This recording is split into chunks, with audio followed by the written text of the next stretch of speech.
Welcome, Traveler Time.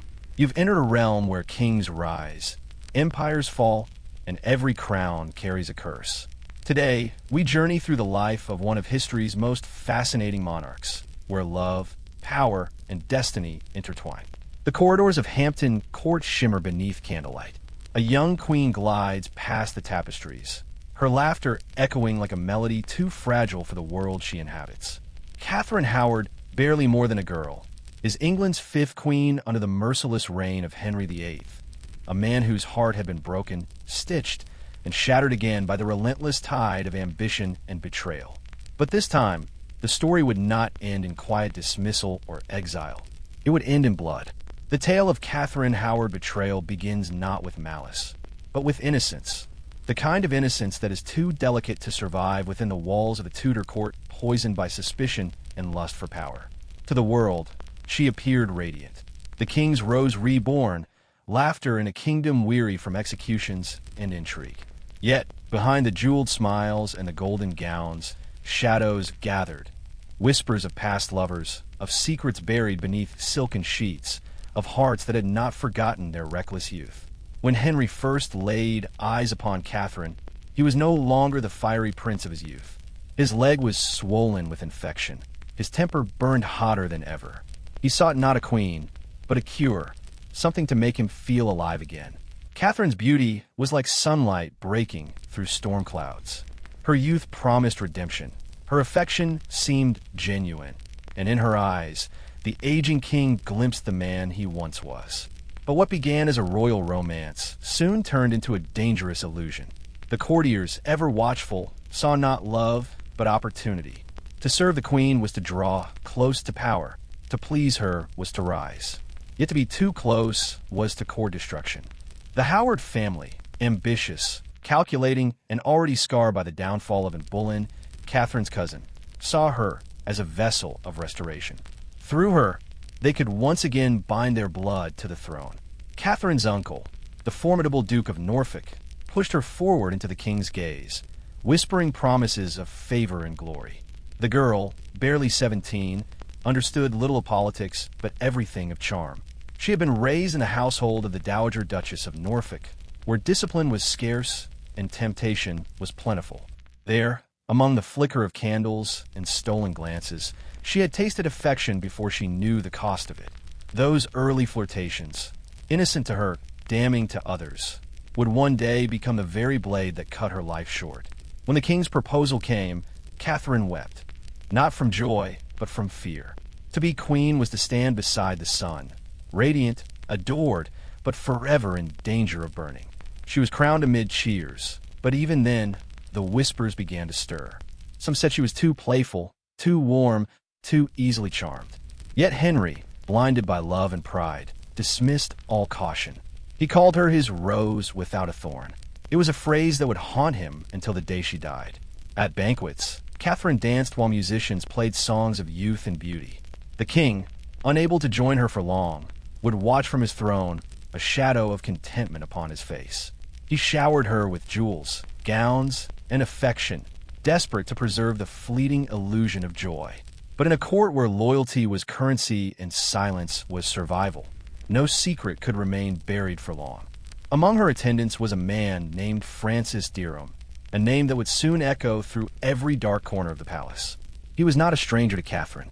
Once, before she ever became queen, they had shared moments of tenderness in the household of her guardian. In another world, they might have married, but now, those youthful indiscretions became daggers pointed at her heart. For a time, the storm held its breath. The queen smiled, the king adored her, and the court basked in their radiance. Yet beneath the surface, the machinery of destruction was already in motion. Enemies watched, spies whispered, and fate began to tighten its noose. Was it love that doomed her? Or was it the merciless design of those who envied her crown? Was Catherine merely naive? Or did she believe, for one dangerous moment, that she could outplay the game of kings and queens? Every glance, every word, every letter exchanged within the glittering halls of Hampton Court carried weight enough to destroy lives. The Tudor court was not a palace. It was a theater of masks, and Catherine was its brightest, most tragic star. The question that would haunt historians for centuries was not whether she betrayed the king, but whether she ever stood a chance to survive him. As her laughter faded into the echoing chambers of the palace, one truth emerged. In Henry's England, beauty was a weapon, love was a liability, and betrayal was inevitable. And so begins the fall of a girl who became a queen, and a queen who became a warning to all who dared to love within the shadow of the throne. Catherine Howard was not born into privilege, not in the way queens are supposed to be. Her father, Lord Edmund Howard, was a man of fading nobility and empty coffers, the younger brother of the powerful Duke of Norfolk. Her mother, Joyce Culpeper, died when Catherine was still a child, leaving her one of many orphans scattered across England's restless nobility. Poverty haunted her bloodline, but ambition burned brighter. The Howards had tasted the heights of power once before, and through Catherine, they intended to rise again. She was sent to live in the household of her grandmother, the Dowager Duchess of Norfolk, a grand estate filled with laughter, lessons, and little supervision. It was there, amid the tapestries and harpsichords, that Catherine learned the arts of charm. The Dowager Duchess's house was not a convent. It was a court in miniature, a place where young women learned music, French, and the delicate balance between innocence and allure. Catherine absorbed it all. She could sing with a voice that softened even the sternest hearts. Her smile disarmed suspicion. Her laughter drew attention like a spark draws moths. Yet, beneath her grace, there lingered the vulnerability of a girl too young to understand how easily beauty could be bought, used, and destroyed. It was here that the first whispers of Catherine Howard betrayal found their roots, though none yet knew what seeds were being sown. At 15, she found affection in the arms of Henry Mannix, her music tutor, who saw in her both promise and opportunity. Their secret meetings were careless, their affection unguarded, the kind of naive romance that would one day serve as evidence of moral corruption. Later came Frances Dereham, charming, reckless, and far too familiar with her heart. They spoke of marriage, of love, of a life away from courtly games. But Catherine was a Howard, and the Howard name carried expectations. Love could be sacrificed, ambition could not. When she was summoned to court, it was as a lady-in-waiting to Queen Anne of Cleves, Henry VIII's fourth wife. The court buzzed with gossip. The king, frustrated by his unconsummated marriage, sought any distraction to dull his rage. In that glittering arena of vanity and fear, Catherine was a breath of life. Her youth, her laughter, her fragrance of rosewater and innocence, all of it enchanted the king. Henry was old enough to be her grandfather, weary and wounded by years of betrayal. He saw in Catherine not the girl she was, but the dream he longed to relive, the promise of youth, devotion, and uncomplicated adoration. When she curtsied before him, her eyes lowered, her voice soft, he felt his crown grow lighter, as though she had lifted the burden of his past with a single glance. Within months, Henry annulled his marriage to Anne of Cleves and elevated Catherine to queen. Her coronation was a spectacle of excess. Bells rang from London's towers, banners unfurled across the Thames, and the people rejoiced, not for politics, but for the sight of their king smiling once more. Catherine shone brighter than any jewel in the royal treasury. She danced as if the music obeyed her. She moved through the court like sunlight, and courtiers followed her glow, eager to please the woman who had revived the king's spirit. Yet, the court of Henry VIII was never a sanctuary. It was a labyrinth of ambition, a den where smiles hid daggers. The Howard family watched carefully. Her uncle, the Duke of Norfolk, saw her as the key to restoring his house's influence. Every favor she granted, every ally she smiled upon, was part of a greater web. The Howards had learned from Boleyn's downfall, or so they thought. But ambition is a treacherous master. At first, Catherine's reign seemed blessed. The king lavished her with gifts, calling her my jewel, my delight. He gave her Hampton Court Palace to redecorate, filling it with tapestries, musicians, and laughter. In return, Catherine played her role to perfection. She doted on the king, flattered him, sang to him when his pain grew unbearable. She was not a queen of policy or intellect. She was a queen of presence, of warmth, of youth. But youth, in Henry's world, was both a blessing and a curse. It reminded him of what he had lost, of the vigor, the virility, the command that once made him feared across Europe. As Catherine danced in silks, the courtiers saw the contrast, the radiant girl and the broken monarch who adored her. The people whispered that the queen's laughter was healing the realm. But behind closed doors, others whispered something darker, that her light was too bright, too careless, and that soon it would burn her alive. Catherine's innocence, her lack of caution, became her greatest weakness. She trusted those who smiled, believed those who swore loyalty. She allowed old friends from her girlhood to join her household, including Francis Dereham. It was an act of kindness that would become her undoing. To Dereham, being near her again meant rekindling old affection. To others, it was evidence of impropriety. Yet Catherine saw no danger in it. She believed the past could remain buried, that the crown could erase the sins of youth. She was wrong. Meanwhile, another man entered her orbit, a young courtier named Thomas Culpeper, favored by the king himself. Handsome, daring, and restless, he embodied everything Henry no longer was. To Catherine, he was temptation personified. Their eyes met across the hall, and in that instant, the fate of a queen was sealed. The machinery of fate had begun to turn. What had once been innocent flirtation now whispered of treason. Each smile, each secret glance, was a thread pulling her toward the edge of ruin. The courtiers sensed it. The palace walls seemed to breathe it. And in the heart of it all, Catherine danced, radiant, adored, and utterly unaware that she was already falling. Summer sunlight poured through the stained glass of Hampton Court, illuminating gold and crimson banners that swayed with every whisper of wind. Queen Catherine sat upon her chair of estate, radiant and poised, as courtiers bowed low before her. To the untrained eye, she seemed every inch a Tudor queen, adored, exalted, untouchable. But beneath the silks and jewels, a web was tightening around her, spun from envy, deceit, and the haunting shadow of her own past. For a fleeting moment, her reign glimmered with peace. The king's affection was unquestionable. He showered her with gifts, calling her my jewel of womanhood.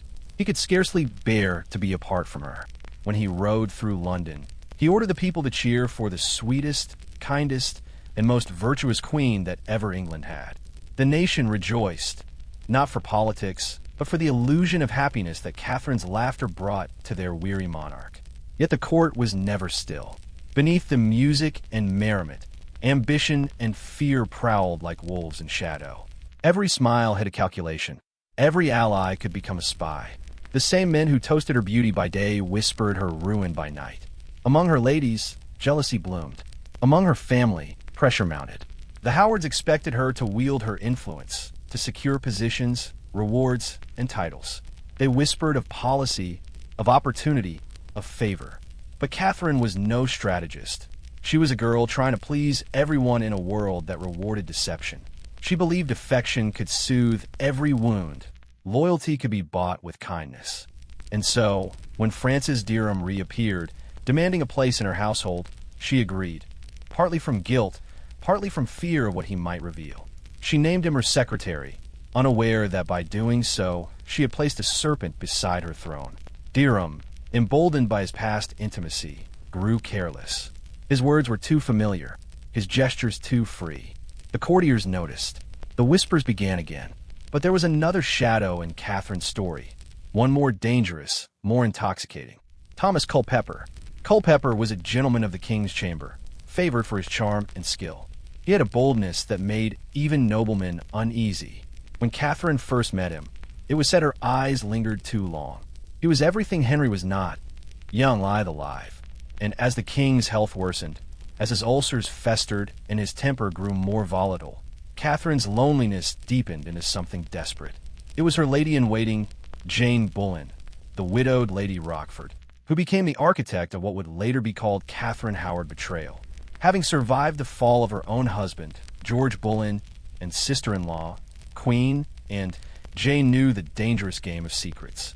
She pitied Catherine, perhaps even admired her courage. When the Queen confessed her longing for Culpeper, Jane became her accomplice, arranging secret meetings under the cover of night. In those forbidden hours, Catherine and Culpeper whispered promises neither could keep. He spoke of love, she spoke of fear. Some say they planned to flee the court. Others insist their affair remained unconsummated, that Catherine sought affection, not treason.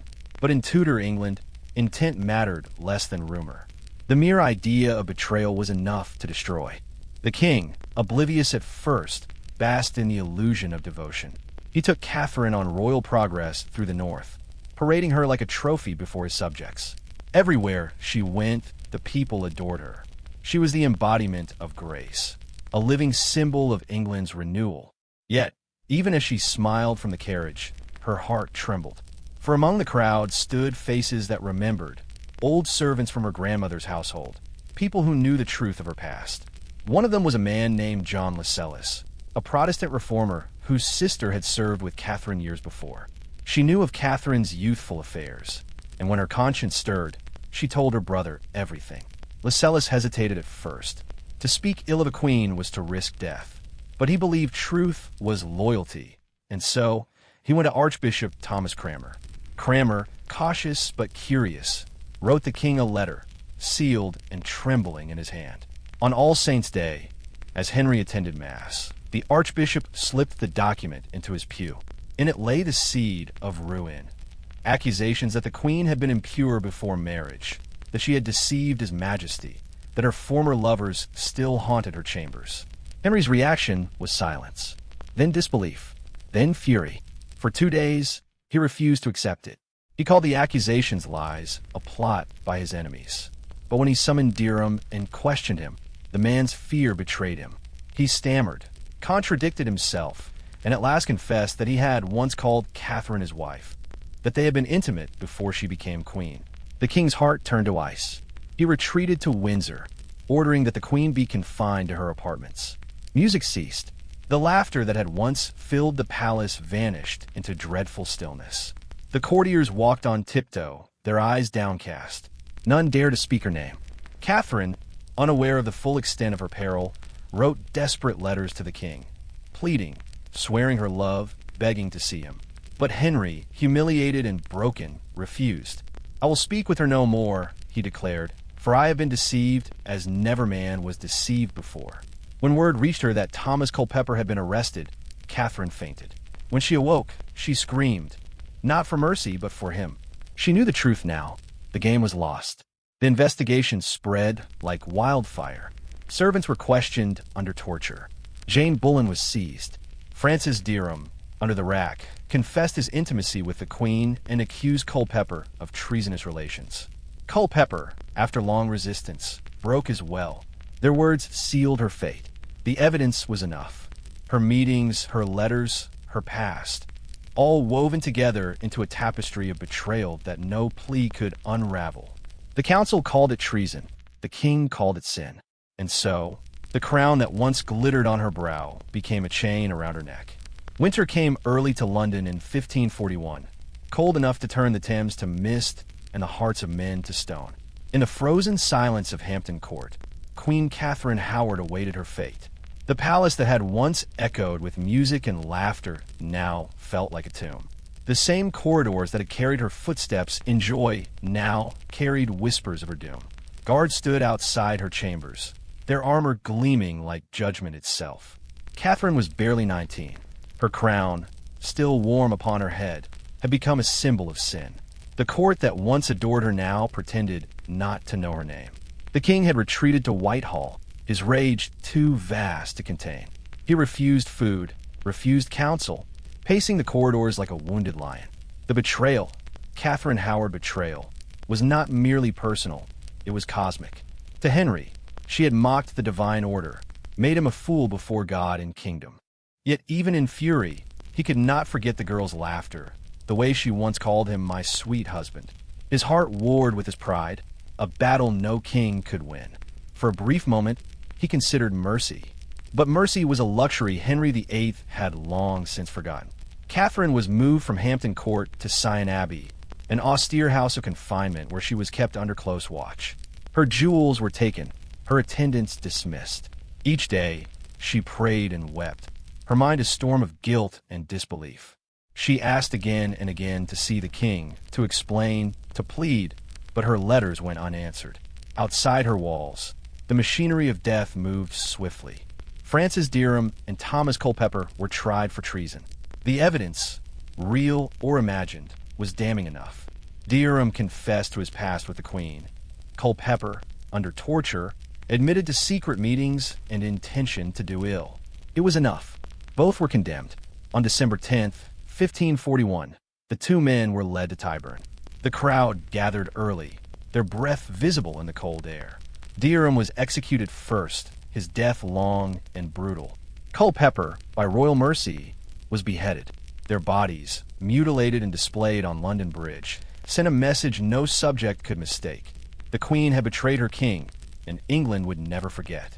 When the news reached Catherine, she collapsed. Witnesses said she cried out their names until her voice broke. From that day, she did not speak of them again. But her silence did not save her.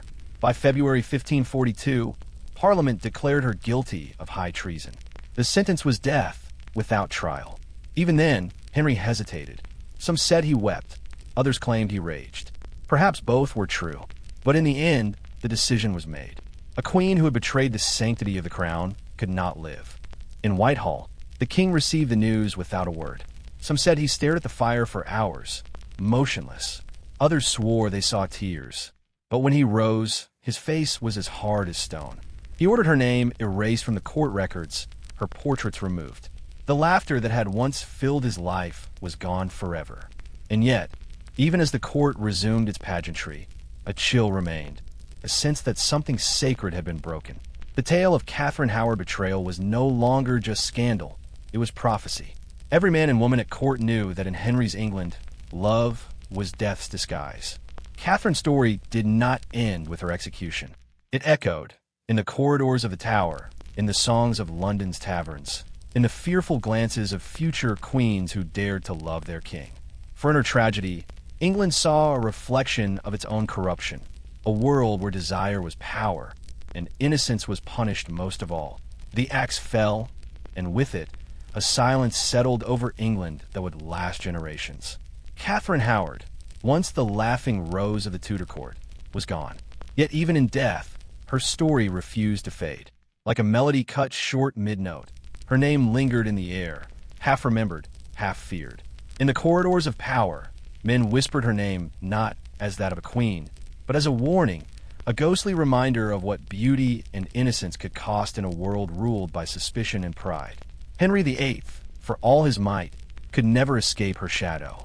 Those closest to him said he aged 10 years in the months that followed her death. His face grew pale, his temper colder. He spoke less, laughed never. The court moved on. New faces, new alliances. Yet the memory of the young queen clung to him like smoke. He had destroyed wives before, but Catherine's death felt different. It had not been vengeance. It had been loss. Historians still debate whether Catherine Howard betrayal was truly betrayal at all. Was she faithless, or merely young and frightened, trapped between a king's obsession and the ghosts of her past? The truth, like all truths at Henry's court, was drowned in fear. No one dared speak it aloud. Some accounts describe Henry wandering Hampton Court at night after her death, his footsteps echoing through the long galleries. Servants swore they heard her music again, faint notes of a virginal drifting through the dark, as if the queen's spirit still played for the king she could not forgive. One legend tells that her ghost runs through the palace halls even now, white gown fluttering, crying out for mercy as she once did the night she was taken away.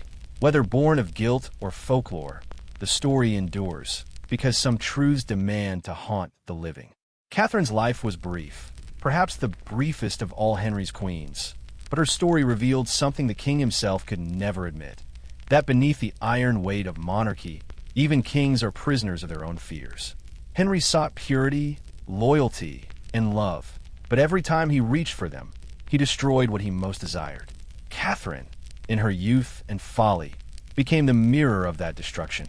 In her, England saw the peril of its own illusions. She was the promise of rebirth after the storm of and Boleyn's death. Yet her fall proved the cycle unbroken. Power, once again, devoured innocence. The Tudor court was not a place of justice, but of performance, where survival depended on silence, and truth was a weapon none could wield safely. Catherine Howard's name faded from official chronicles, erased as if she had never existed. Yet the people remembered. Ballads were whispered of the Queen of the White Hands, who died for love. The image of her, young and trembling before the block, became a symbol not of treason, but of tragedy. And in the centuries that followed, her ghost outlived her judges.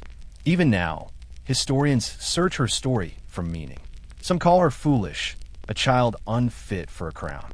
Others see her as a victim of those who used her innocence for their own ends. But perhaps both are true. Catherine's greatest sin was not deceit. It was believing that love could exist in a world built on fear. Henry's reign continued, but the laughter never returned. He married once more to Catherine Parr, a woman of wisdom and restraint. Everything Catherine Howard had not been. Yet even Parr would write later that her husband was a man haunted. When she asked him once about his former queen, he said nothing, only stared out the window, lost in thoughts too heavy for words. Years later, as Henry lay dying, those who attended him swore that he spoke Catherine's name one final time. Whether in regret, longing, or madness, none could say. But the ghost of the girl he had loved and condemned remained with him to the end. Centuries have passed since that February morning in the Tower, yet her story still holds the power to wound. It reminds us that history's grandest tragedies are not written by wars or empires, but by hearts too fragile to bear the weight of power. Catherine Howard was not a ruler, nor a schemer, nor a saint. She was human, and in her humanity lies the true sorrow of her tale. Had she lived in another age, her laughter might have echoed longer. Her mistakes might have been forgiven. Her love might have found peace. But she lived in the age of Henry VIII, an age where a woman's smile could crown her queen by morning and condemn her by nightfall. In the final reckoning, Catherine Howard's story is not simply the chronicle of a queen's downfall. It is the anatomy of power itself, how it tempts, how it corrupts, how it consumes those who dare to touch it.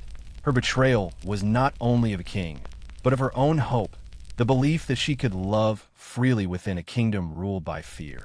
Centuries later, the echoes of Catherine Howard's betrayal still haunt the ruins of history. They drift through the silent halls of Hampton Court, whispering her name to those who dare listen. A girl who danced too brightly, loved too openly, and paid with her life for both. If stories like this fascinate you, don't forget to like and subscribe. More untold tales of history await you.